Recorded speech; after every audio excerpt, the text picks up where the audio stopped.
سکتی ہے اس مرد کے لیے حلال ہو سکتی ہے۔ وہ صورت کیا ہے؟ وہ صورت قرآن نے بیان کی کہ فَإِن طَلَّقَهَا فَلَا تَحِلُّ لَهُ مِن بَعْدُ حَتَّى تَنكِحَ زَوْجًا غَيْرَهُ۔ تیسری طلاق اگر مرد نے دے دی ہے تو اب وہ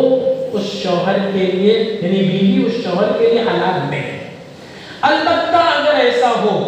کہ یہ بیوی اب کسی دوسرے شوہر سے نکاح کر لے اور اس کے ساتھ زندگی گزارنا شروع کر دے اور زندگی گزارتی رہے، پھر کبھی بائی چانس اور اتفاق ایسا ہو کہ اس شوہر سے بھی اس کا نکاح نہیں ہونے پا رہا ہے اور اس شوہر نے بھی اس کو طلاق دے دی اور اس کو اپنے نکاح سے خارج کر دیا، وہاں سے وہ علیحدہ ہو گئی۔ اب جب وہ اس دوسرے شوہر سے بھی جو ہے وہ الگ ہو گئی ہے، طلاق پا چکی ہے، اب اس کے لیے مرحلہ ہے کہ شادی کرے تو اور کسی شوہر کو تلاش کرے۔ تو اب جو اور کسی شوہر سے کسی تیسرے آدمی سے وہ جو شادی کر سکتی ہے تو اسی میں ایک آپشن یہ ہے کہ وہ پہلے مرد سے بھی شادی کر سکتی ہے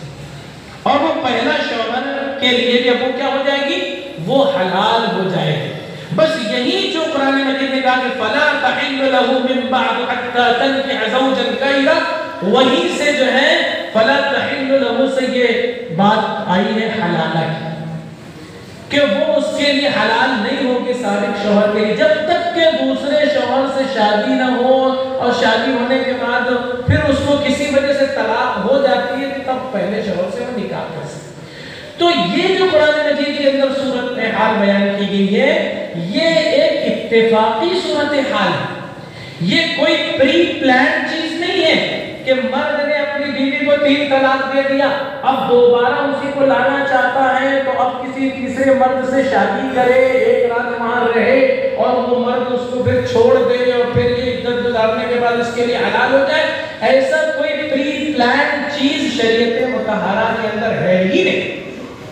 اس لیے حلالہ جو ہے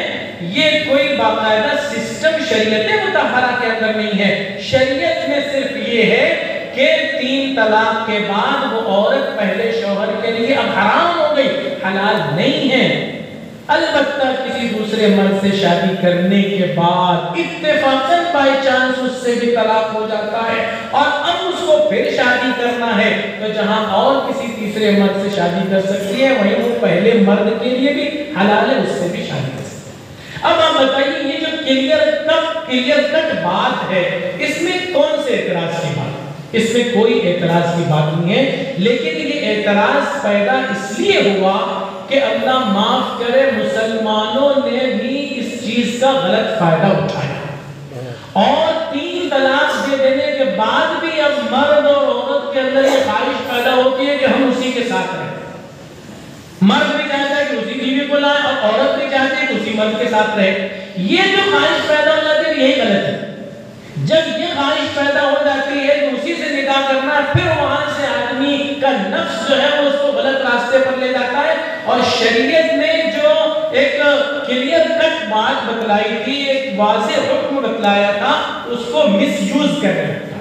اور وہ مس یوز یہی ہے کہ ایک رات کے لیے یا چند دنوں کے لیے کسی مرد سے شادی کرا دی جائے اور طے کر دیا جائے کہ دیکھو تم شادی کے بعد اس کو چھوڑ دو، طلاق دے دو گے اور میں اس سے نکاح کروں گا۔ تو یہی چیز غلط ہے۔ 3 طلاق کے بعد راستے جب بند جاتے ہیں بند جاتے ہیں۔ اب لوگ کہتے ہیں کہ مجبوری ہے، بچے ہیں اور اس عورت کا کیا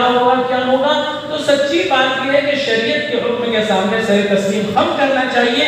مرد کو اگر اسی عورت سے تعلق تھا اور اسی کو رکھنا تھا 3 طلاق کیوں دیا؟ نہیں دینا چاہیے تھا، 1 طلاق پہ اتفاق کرنا چاہیے تھا، 1 طلاق سے بھی علیحدگی ہوتی ہے، بعد میں نکاح کر نہیں دینا چاہیے تھا اس کو 3 طلاق۔ اور عورت کو بھی سمجھنا چاہیے کہ جو مرد 3 طلاق دے رہا ہے تو اس نے بڑا فیصلہ کر لیا ہے کہ وہ آپ کو نہیں رکھنا چاہتا ہے، تو جب وہ نہیں رکھنا چاہتا ہے وہ اتنا بے غیرت ہے کہ شریعت کے احکامات کو پامال کر کے اس نے 3 طلاق دے دیا، نہ بچے کا سوچا نہ بیوی کا سوچا، کچھ نہیں سوچا، 3 طلاق دے دیا۔ تو ایسے آدمی کے بعد دوبارہ کیوں جائے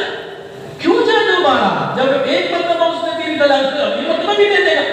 تو جہاں ایک مرتبہ دھوکہ کھا چکے ہیں تو دوبارہ وہاں جانے کی ضرورت نہیں ہے۔ لیکن ہوتا یہی ہے کہ وہ خواہش پیدا ہوتی ہے کہ نہیں بس وہی نکاح برقرار رہے، اس کی وجہ سے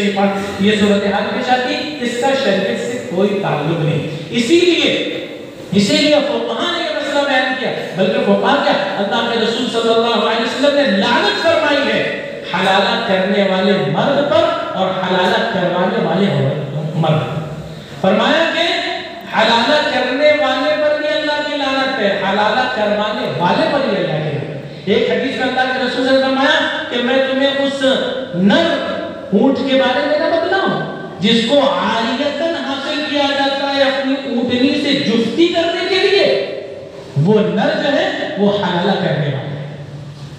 حلالہ کرنے والے کو ایسے سخت تعبیرات سے یاد کیا گیا ہے، اس پر لعنت برسائی گئی ہے۔ تو یہ حلالے والے اس عمل کا شریعت سے کیا تعلق ہو سکتا ہے، شریعت سے کیا ہو سکتا ہے؟ ایسے ہی فقہاء نے یہ مسئلہ بیان کیا ہے کہ اگر کوئی حلالے کی نیت کے ساتھ نکاح کرتا ہے تو وہ نکاح تو ہو جائے گا، امام ابو حنیفہ کا مسلک ہے نکاح تو ہو جائے گا، امام مالک اور امام احمد بن حنبل کے یہاں کا مسلک ہے کہ نکاح ہی نہیں ہوگا۔ لیکن اگر وہ نکاح ہو جاتا ہے امام ابو حنیفہ کے مسلک کے مطابق، تب بھی وہ شرط باطل ہو جاتی ہے، طلاق دینا اس کے ذمہ واجب نہیں رہے گا، اس پر ضروری رہے گا۔ اب اگر اس نے نکاح کر لیا ہے، اگر سے کہا تھا کہ میں طلاق دے دوں گا، لیکن طلاق دینا اس پر ضروری ہے، بلکہ اس کو چاہیے کہ جب اس نے اپنے نکاح میں اس کو قبول کر لیا تو اس کے ساتھ زندگی گزارے،